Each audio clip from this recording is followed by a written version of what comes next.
वार्ता जो हम लोगों ने आयोजित की है और आप लोगों को आमंत्रित किया है, उसका मेन उद्देश्य यही है कि केंद्र सरकार द्वारा देश भर में जातिगत गणना कराने का जो ऐतिहासिक फैसला लिया गया है, इसी को लेकर के और इन सारे बिंदुओं पर आपसे विचार विमर्श करने के लिए, आपके सामने अपनी बातों को रखने के लिए हम लोगों ने आमंत्रित किया है। माध्यम से अपने माननीय प्रधानमंत्री आदरणीय श्री नरेंद्र मोदी जी के प्रति आभार और साधुवाद हम प्रकट करते हैं और साथ ही साथ माननीय मुख्यमंत्री नीतीश कुमार जी के प्रति आभार और खुशी और गर्व का हम लोग प्रकट कर रहे हैं। और देखिए, जातिगत गणना का जब निर्णय केंद्र सरकार ने लिया और घोषणा जब इसकी हुई, तो हम लोगों ने देखा कि चाहे वो देश का विपक्ष हो या फिर हमारा बिहार का विपक्ष हो, किस तरह से श्रेय लेने के लिए होड़ मच गई। पाखंड, राजनीतिक पाखंड करने का होड़ मच गया। कोई दूध से स्नान कर रहा है तो कोई कह रहा है कि हमारी बातें मान ली गई है। मतलब ये सारा श्रेय लेने की कोशिश, झूठा श्रेय लेने की कोशिश की गई। लेकिन हम लोग का स्पष्ट ये कहना है कि 1990 से ही हमारे आदरणीय नेता और माननीय मुख्यमंत्री श्री नीतीश कुमार जी लगातार जातिगत गणना की मांग वो करते रहे हैं 94 में, 1990 में। और ये हम लोगों के लिए बीइंग अ बिहार होने के नाते हम लोग को इस बात का वाकई में बहुत खुशी और गर्व होता है कि केंद्र की सरकार, मोदी सरकार ने हमारे इस मंशा को, हमारी इस मांग को पूरा किया है और बिहार का गौरव बढ़ाने का हम गौरवान्वित हो रहे हैं। इस बात को लेकर के थोड़ा सा क्रम वाइज कर करके मैं जो विपक्ष का दावा है उसकी चर्चा मैं आपके समक्ष जरूर करना चाहूंगी। देखिए, ये जो जातिगत गणना की आवाज है वो माननीय मुख्यमंत्री नीतीश कुमार जी की रही है और 1994 से ही रही, जैसा कि मैंने कहा है। तो बिहार ने रास्ता बताया और केंद्र सरकार ने यह काम किया है। और यह जो निर्णय केंद्र सरकार के द्वारा लिया गया है, यह निश्चित रूप से यह बहुत ही महत्वपूर्ण निर्णय जो सामाजिक परिवर्तन का बहुत बड़ा वाहक बनेगा। 2019 से 2020 जातिगत गणना को लेकर के जब एनडीए की सरकार थी बिहार में, तो वहां पर सर्वसम्मति से हम लोग इस बात को स्वीकार करते हैं कि विपक्ष ने विरोध इस बात का नहीं किया था। सर्वसम्मति से जातिगत गणना कराने का प्रस्ताव लिया गया। वो हमारी एनडीए की सरकार नीतीश कुमार जी के नेतृत्व में थी। 2021 में एनडीए की सरकार उस दौरान भी थी और आदरणीय मुख्यमंत्री नीतीश कुमार जी के नेतृत्व में बिहार से सर्वदलीय लोग गए थे माननीय देश के प्रधानमंत्री आदरणीय नरेंद्र मोदी सर से मिलने के लिए। और हमारे बिहार से सर्वदलीय जो प्रतिनिधि गए थे, उन लोगों ने मांग ये रखी थी कि जातिगत गणना कराई जाए। माननीय प्रधानमंत्री जी के द्वारा यह संदेश भेजा गया, मिलने के उपरांत ये संदेश भेजा गया कि जातिगत गणना को लेकर के सरकार आगे बढ़ चुकी है। ये जो प्रस्ताव या जो मांग आया है, इस पे विचार किया जाएगा। यह स्पष्ट तौर पे उन्होंने कहा, क्योंकि फैसला लिया जा चुका है जून। लेकिन साथ ही साथ एक बात उन्होंने और कहा कि अगर राज्य सरकार चाहे तो अपने संसाधन पर और वो इसको करवा सकती है। जब ये माननीय प्रधानमंत्री जी के द्वारा ये बात संदेश के माध्यम से हम लोगों के पास आया, तो माननीय मुख्यमंत्री नीतीश कुमार जी ने यह फैसला लिया और देश में पहली बार जून 2022 का वो वर्ष था, तब भी एनडीए की ही सरकार थी आदरणीय नीतीश कुमार जी के नेतृत्व में। पहली बार कैबिनेट की बैठक में बिहार सरकार ने कैबिनेट के बैठक में ये निर्णय लिया कि बिहार में कास्ट बेस्ड सर्वे, सोशियो इकोनॉमिक कास्ट बेस्ड सर्वे हम करवाएंगे। और बिहार ने अपने साधन पर, अपने संसाधन पर caste based socio economic survey हम लोगों ने कराया। उस वक्त भी नीतीश कुमार जी की ही सरकार थी, एनडीए की ही सरकार थी। और इसका अगर कोई भी व्यक्ति कह रहा है कि हमारी मांग थी, तो मैंने जो आपको क्रम वाइज तरीके से बातें बताई, अब आप ही बताइए कि इसमें उनका रोल कहाँ है। जो कॉलर खड़ा कर रहे हैं, दूध से स्नान कर रहे हैं, कह रहे हैं कि ये हमारी डिमांड थी, ये कहाँ पे वो स्टैंड करते हैं? उनका कहीं कोई रोल नहीं है। सर्वे हमारा पूरा हो गया, तो ये देश का पहला स्टेट बिहार बना। सर्वे तो बहुत जगह हुए हैं, कर्नाटक में भी हुआ है, तेलंगाना में भी हुआ है, लेकिन बिहार वो पहला स्टेट रहा कि जो रिपोर्ट आई उस रिपोर्ट को प्रकाशित किया गया। ना सिर्फ प्रकाशित किया गया बल्कि caste based socio economic survey जो बिहार में एनडीए की सरकार ने कराया, उसके अकॉर्डिंगली आरक्षण की भी व्यवस्था की गई।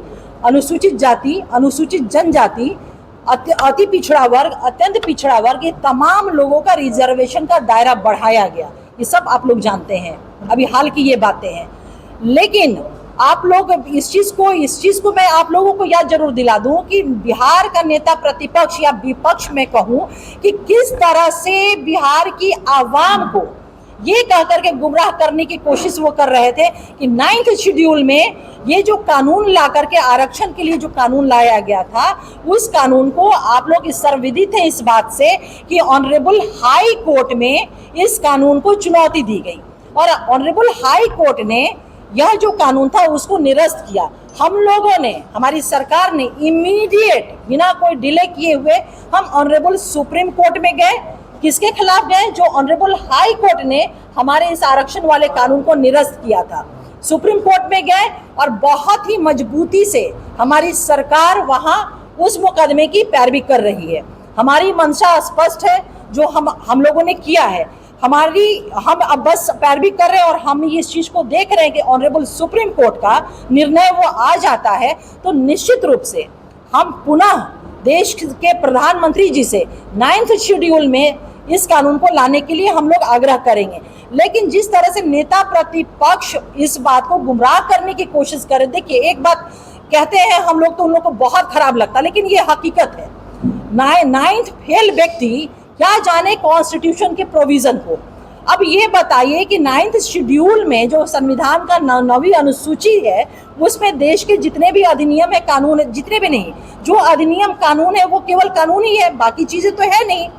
जब हमारे इस आरक्षण के कानून को ऑनरेबल हाई कोर्ट ने जब निरस्त कर दिया तो फिर इसको 9th शेड्यूल में कैसे भेजा जा सकता था, क्योंकि वो अब तो अधिनियम रहा नहीं। लेकिन फिर भी मैं आप लोगों को ये बताना चाहती हूँ कि हमारी सरकार, आदरणीय नीतीश कुमार जी के जो नेतृत्व में एनडीए की सरकार रही, इमीडिएट ये कानून पास होने के बाद, बनने के बाद इमीडिएट हम लोगों ने केंद्र की सरकार से, आदरणीय नरेंद्र मोदी जी से आग्रह हम लोगों ने पत्र के माध्यम से भेजा कि इसको 9th शेड्यूल में शामिल किया जाए। इन द मीन टाइम उसके बाद जो ये कानून निरस्त हो गया था। अब आप समझ सकते हैं इस बात को कि देश का विपक्ष या फिर बिहार का विपक्ष किस तरह से राजनीतिक पाखंड कर करके आवाम को गुमराह करने की ये लोग कोशिश करें और साथ ही साथ ये बताने की कोशिश कर रहे हैं कि ये सारा क्रेडिट हमारा है। क्रेडिट लेने की होड़ मची हुई है। आज जिस सरजमी पे बैठ, भारत रत्न जननायक कर्पूरी ठाकुर साहब की ये धरती है। आप लोग प्रेस के बंधु हैं, एक एक चीजों से आप लोग वाकिफ है कि देखिए अत्यंत पिछड़ा वर्ग का जब आरक्षण समाप्त, मंडल कमीशन आने के बाद समाप्त जब होने वाला था, तो हमारे आदरणीय मुख्यमंत्री नीतीश कुमार जी ने, हमारे आदरणीय नेता ने इसके खिलाफ उन्होंने पूरा बिगुल फूंक दिया था और उनके विरोध करने के बाद आदरणीय लालू प्रसाद यादव जी को बैक होना पड़ा था। तो एक चीज तो तय है भाई कि अगर आप श्रेय ले रहे हैं तो ये बताइए कि राहुल गांधी जी दूध से नहा रहे हैं, कह रहे हैं कि हमारा एजेंडा था, कह रहे हैं कि हमारे एजेंडे को केंद्र को लागू करना होगा। तो सरकार आजादी के बाद से मैक्सिमम टेन्योर तो टाइम तो इन्हीं लोगों की रही, तब आपने एक देश में कास्ट सेंसस क्यों नहीं कराया? तेजस्वी जी कह रहे हैं कि ये हमारा श्रेय जाता है, तो श्रेय लेने की होड़ इन लोगों में मची हुई है। जब मौका मिला, बिहार की आवाम ने मौका दिया, तो कास्ट बेस्ड सर्वे न बिहार की सरकार ने कराया, इनके माता पिता की सरकार ने, और ना ही देश में इनकी जो सरकारें रही इन्होंने। तो अब ये बताइए कि सही कौन है और गलत कौन है? तेजस्वी जी सही है या फिर राहुल गांधी जी सही है? और एक चीज और है भाई कि ये जो कास्ट सेंसस होगा ना, तो तेजस्वी जी जो कॉलर टाइट कर रहे हैं कि हम श्रेय ले रहे हैं, तो ये जो कास्ट सर्वे सेंसस होगा जिसमें सोशियो इकोनॉमिक भी होगा, तो तेजस्वी जी की संपत्ति का तो भंडाफोड़ हुई ना करेगा। ये तो पता चलेगा ना कि पटना में कई बीघा, जो 46 बीघा हम लोग कहते रहे हैं, दिल्ली में कहाँ है, गोपालगंज में, औरंगाबाद में, पता नहीं कहाँ कहाँ, तो सारा संपत्ति का इनका जो है भंडाफोड़ होगा। तो अब देख लें कि इनके लिए अच्छी बात है या इनके लिए बुरी बात है। तो इन्हीं सब बातों को लेकर के आज हम लोग का प्रेस कॉन्फ्रेंस था कि जो हकीकत है, हकीकत से आप लोगों को रूबरू कराया जाए। और साथ ही नेता प्रतिपक्ष बिहार से मैं करने जा रही हूँ। आरजेडी से हमारा सवाल है कि 1990 के दशक में जब पिछड़ों के मसीहा बनकर लालू जी सत्ता में आए थे तब आपने जातिगत गणना क्यों नहीं कराया था?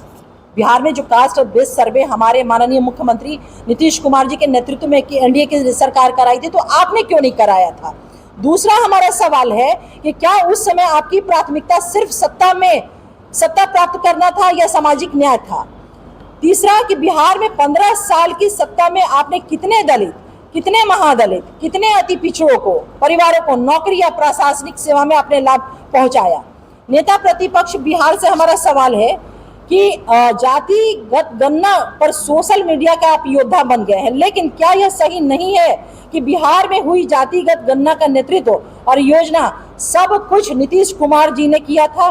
क्या आप सिर्फ सहबाला बन करके फोटो नहीं खिंचवाए थे? क्योंकि ये नेता प्रतिपक्ष थे। जितने भी निर्णय में जो आपको मैंने बताया कि कास्ट बेस्ड सर्वे जो बिहार में हुआ उसका क्रमवार जो बताया, तमाम ये घटना जो है एनडीए के कार्यकाल में हुआ और बतौर नेता प्रतिपक्ष तेजस्वी यादव जी, ये बात सही है कि वो साथ में बैठे रहते थे और ये भी बात हम लोग स्वीकार करते हैं कि आपकी मजबूरी थी समर्थन देना, आप विरोध नहीं कर सकते थे। 2011 में जब कांग्रेस ने सोशियो इकोनॉमिक कास्ट सर्वे सेंसस 2011 में जातिगत आंकड़ा जो जुटाए थे उसको सार्वजनिक क्यों नहीं किया? 2011 में सेंसस हुआ था, उसके आंकड़े को सार्वजनिक केंद्र की सरकार ने, कांग्रेस की सरकार ने क्यों नहीं किया था? जातिगत गणना को लेकर के भाषण राहुल जी देते हैं, लेकिन कर्नाटक में जो उन्होंने कास्ट बेस्ड सर्वे कराया वो टिल टुडे अभी तक उस सर्वे की जो रिपोर्ट आई थी उस रिपोर्ट को प्रकाशित इन लोगों ने नहीं किया है। इनकी मंशा क्या है?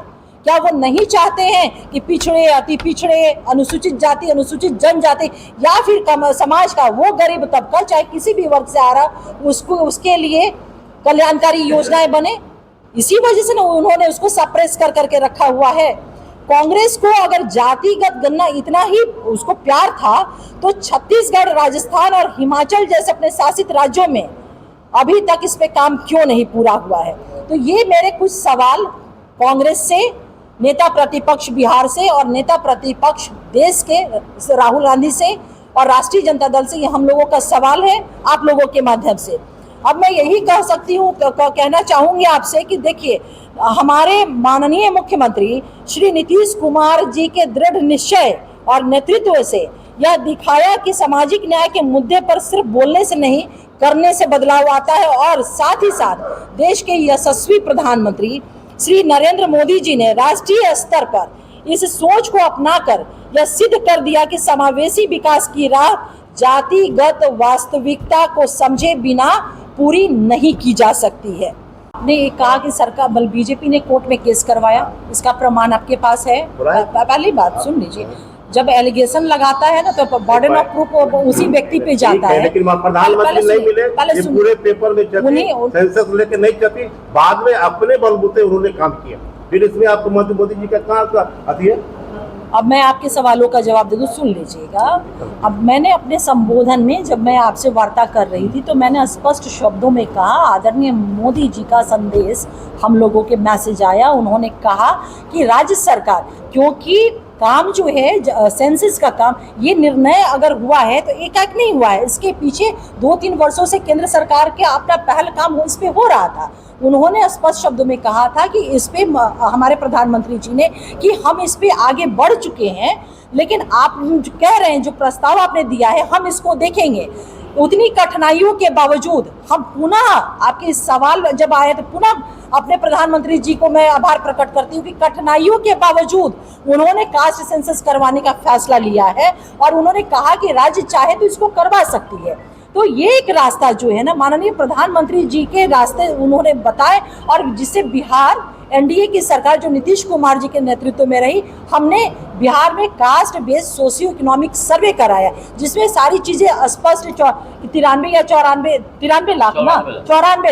94 लाख गरीब तबके के परिवार और उनके लिए 2-2 लाख रुपया मुख्यमंत्री लघु सूक्ष्म उद्योग योजना के माध्यम से उनको देने का ये फैसला, विकास के लिए ये फैसला तभी हो पाया जब आदरणीय प्रधानमंत्री जी से सर्वदलीय वहां पे लोग मिलने गए थे और यहाँ जब ये बातें आई तब ये सारे मार्ग प्रशस्त हो पाए। तो क्यों ना हम प्रधानमंत्री जी का, क्यों ना हम आदरणीय नीतीश कुमार जी का हम बिहारी साधुवाद और आभार प्रकट करें। ये बताएं और आते हैं, मैं आपको बता दूं कि हमारे देश में हमारे कॉन्स्टिट्यूशन का जो व्यवस्था है उस व्यवस्था को समझना होगा। जुडिशरी के किसी भी फैसले में आप हस्तक्षेप नहीं कर सकते हैं और क्यों, क्या, कैसे का सवाल उठाने का अख्तियार जो है भारत के नागरिक को नहीं है। अगर आप नहीं सहमत हैं तो उस संवैधानिक व्यवस्था में, जुडिशरी में आप अपीलेट अथॉरिटी के पास जाकर के आप उस आदेश के खिलाफ में अपील कर सकते हैं। तो इसलिए आपका ये सवाल कि क्यों नहीं सुप्रीम कोर्ट ने क्यों नहीं उसको खत्म किया, ये जवाब तो देने की स्थिति में देश का कोई नागरिक नहीं हो सकता है और ये संविधान इसकी इजाजत भी नहीं देता है।